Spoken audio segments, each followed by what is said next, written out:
Dzień dobry, witam Was serdecznie. Kolejne nagranie w warsztacie Dom i Drewno, ale tym razem na kanale Druk 3D. Dzisiaj kontynuuję serię kompendium wiedzy o filamentach, czyli o materiałach na razie do druku przyrostowego. Może później zajmiemy się też innymi materiałami, a dzisiaj jeden z najbardziej podstawowych materiałów każdego młodego i innego drukarza w innym wieku, czyli PETG.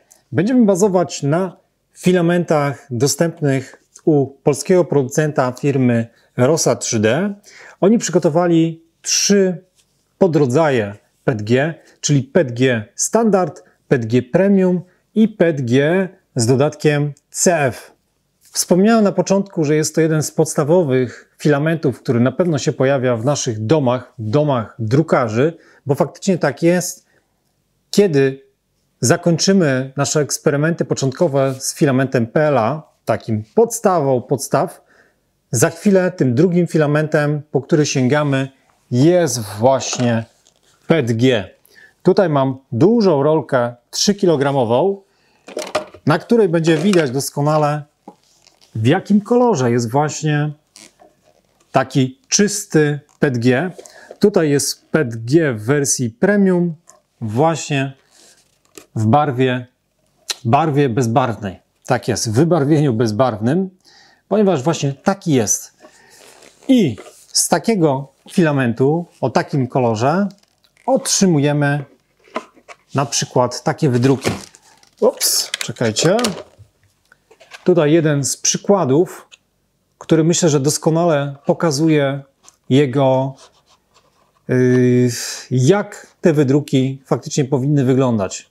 Dlaczego mówię, że jest to jeden właśnie z podstawowych filamentów? Ponieważ łączą tak naprawdę zalety filamentów typu PLA czy ABS. Ale dobra, żeby nie namieszać, ruszamy w takim razie, skoro tutaj wspomniałem, że są 3 grupy, więc zaczynamy od tego PETG Standard firmy Rosa. Już tutaj Wam pokazuję, jak one wyglądają. Zobaczymy w takim razie, jakie mamy warianty kolorystyczne. Tutaj wersja transparentna. Zobaczcie, widać moje palce poprzez ten wydruk, który ma kilka ładnych milimetrów. Jest oczywiście wersja biała, nieprzeźroczysta, czyli tutaj mamy white. Tutaj wersja czerwona. Kolejna wersja red wine, czyli taka troszeczkę czerwień, taka butelkowa, winna. Tutaj zielony, bardzo fajny kolor. Tutaj zielony, wersja pure green. Kolejna wersja blue sky, niebieski. Tutaj navy blue, czyli taki granat. Pearl gold, czyli złoty. Kolejna wersja szara. I jest jeszcze wersja standard, PETG standard w wersji black. Taki wzornik jest oczywiście bardzo przydatny, ale jeśli ktoś potrzebuje wykonać wydruki próbne, no to oczywiście też są dostępne takie próbki. Spokojnie, to wystarczy na jakiś mały model, na jakiś mały detal, żeby wypróbować, jak faktycznie zachowuje się ten filament w realu, w takim normalnym druku. Dobrze, próbki próbkami, a co do parametrów technicznych tego filamentu, przede wszystkim PETG Standard jest bardzo łatwym filamentem do druku. Jedynym warunkiem jest podgrzewany stół. Chodzi o to, żeby jednak to przyleganie tej pierwszej warstwy było naprawdę dobre. Nie potrzeba zamkniętej komory. Warunki druku, które trzeba spełnić, to temperatura w granicach 220 do 260 stopni, jeśli chodzi o nagrzanie dyszy, a stół podgrzewamy w granicach 60 do 80 stopni.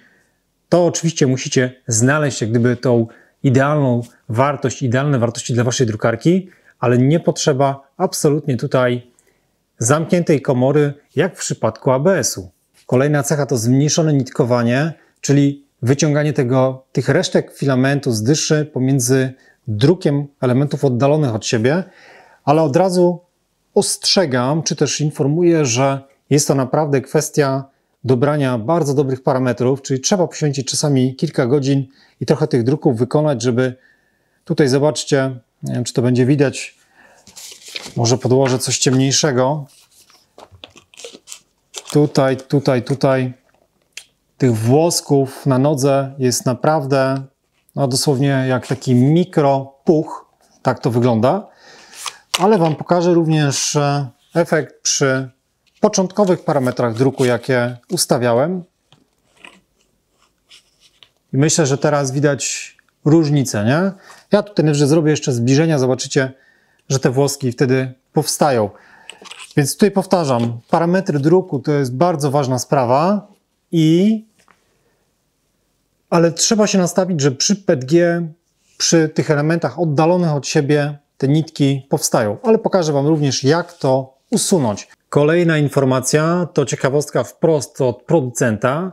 Wykonano wydruki próbne o wypełnieniu 100% i te próbki przekazano do firmy zewnętrznej, żeby wykonała badania na rozciąganie. I co się okazało? Te próbki z PETG Standard dorównywały próbkom wykonanym w technologii wtryskowej.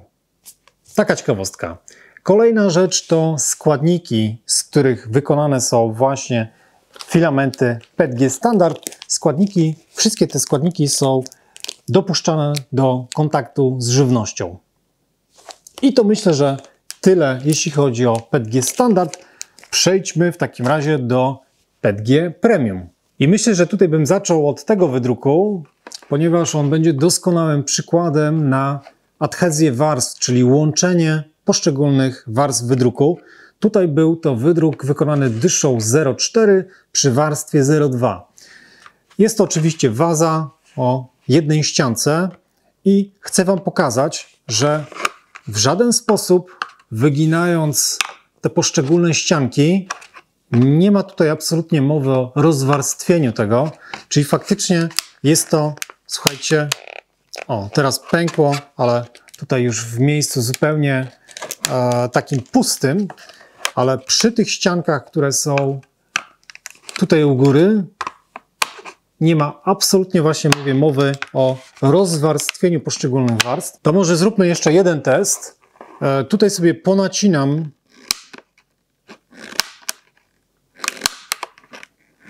trochę takich wąskich pasków i chcę Wam tylko pokazać, że przy tych wąskich takich elementach również nie jestem w stanie urwać ich, czyli rozwarstwić poszczególnych warstw, ponieważ te połączenie jest niezwykle mocne. Przy tym wydruku również widać, że ten materiał tak naprawdę pod naciskiem staje się elastyczny.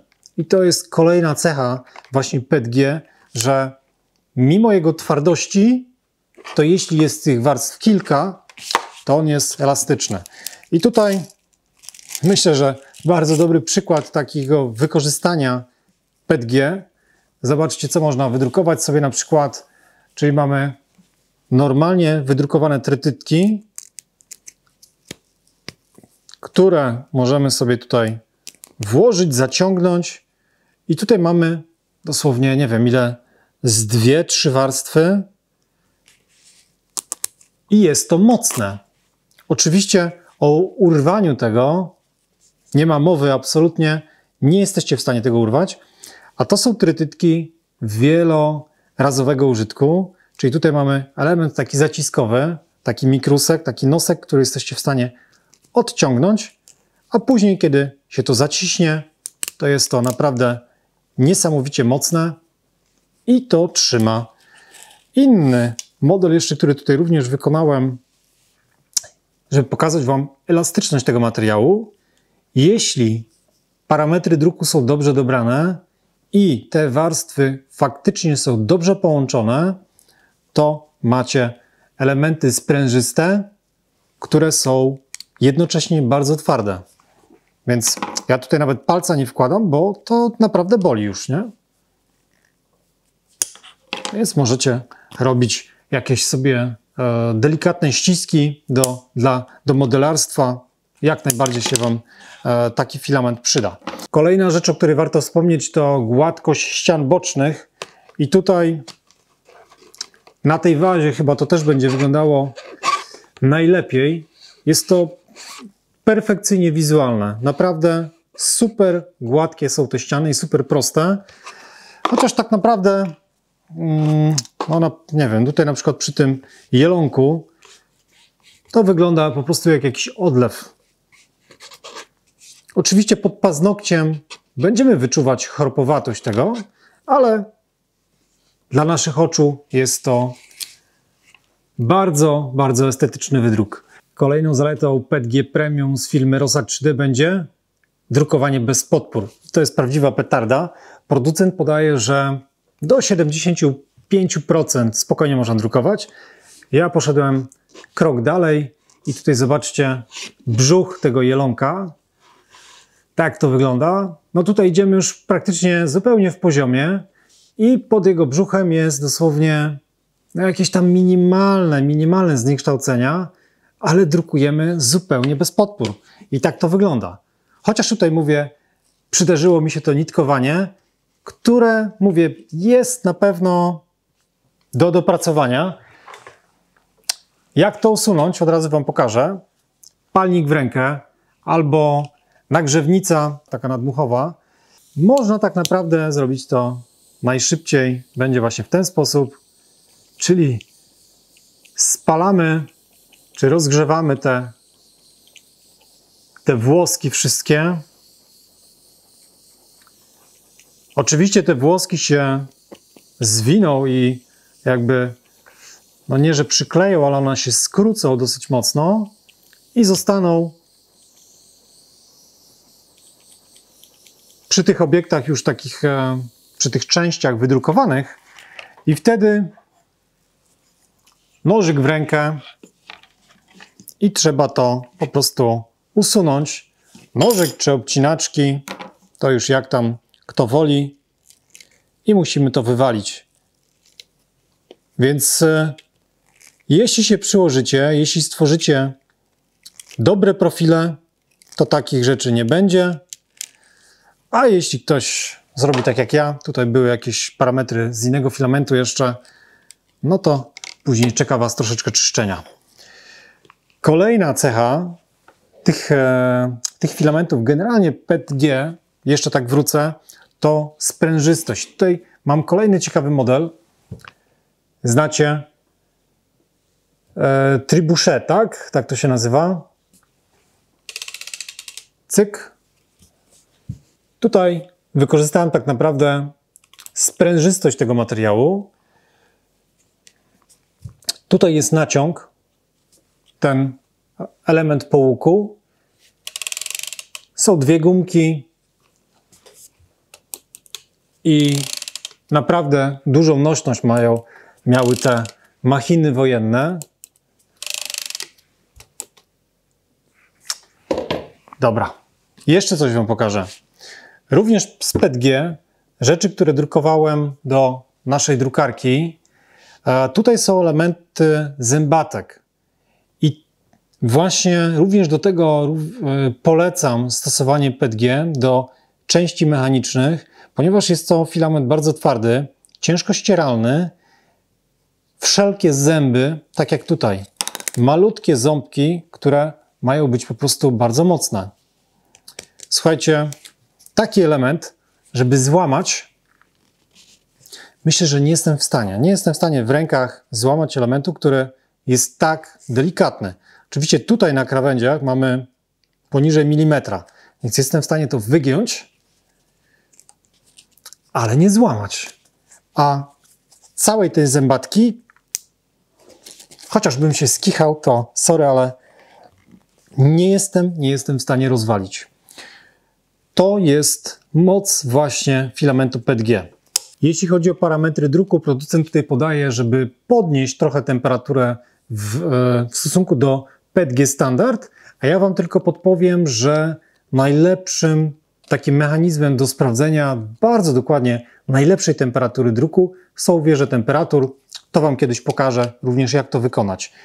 I oczywiście, tak jak w przypadku PETG standard, PETG Premium również jest wykonany ze składników dopuszczonych do kontaktu z żywnością. Przejdźmy zatem do ostatniej grupy, czyli PETG plus CF, czyli filament z dodatkiem włókna węglowego.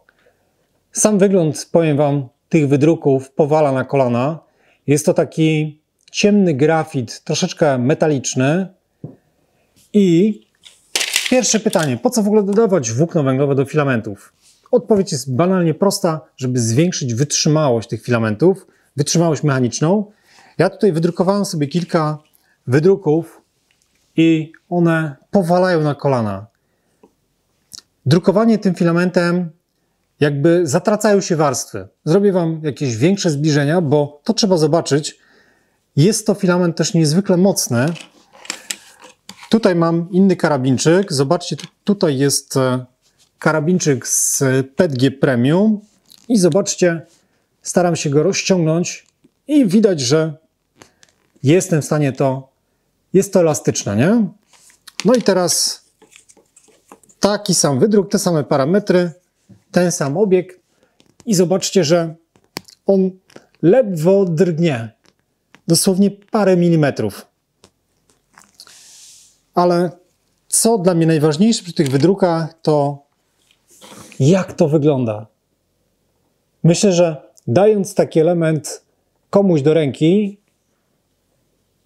jesteście go w stanie spokojnie oszukać, że to nie jest z drukarki, to jest z formy wtryskowej.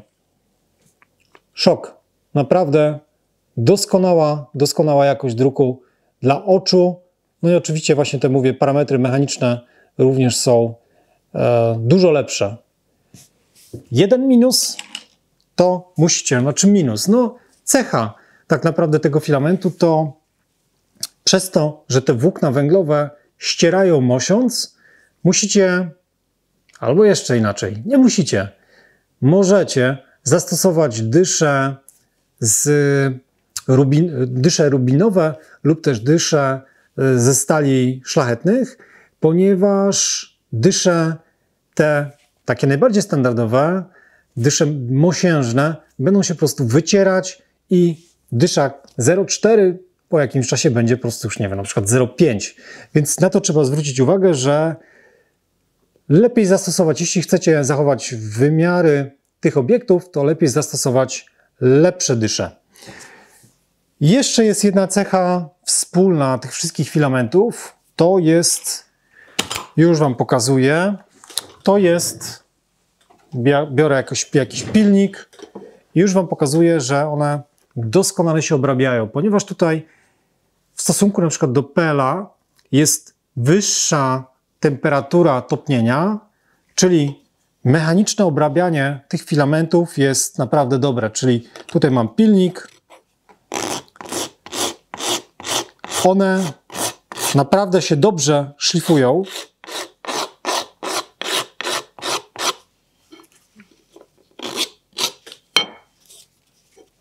Nic się też nie rozwarstwia, no ale to mówię, też parametry druku. Pamiętajcie, że od tego trzeba zacząć. Jeśli chodzi o wiercenie, weźmy sobie tutaj też przez środek.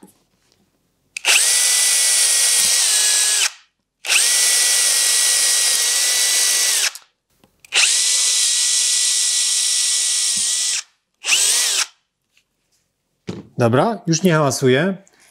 Trochę otworów porobiłem i teraz spójrzcie tylko na jedną rzecz, że otwór jest oczywiście zrobiony, ale materiał dookoła tego otworu jest nienaruszony.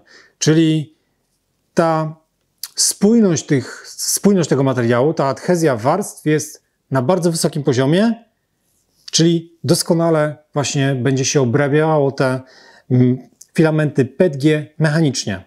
Jeszcze jeden parametr mi przyszedł do głowy, to temperatura, w której on się robi elastyczny.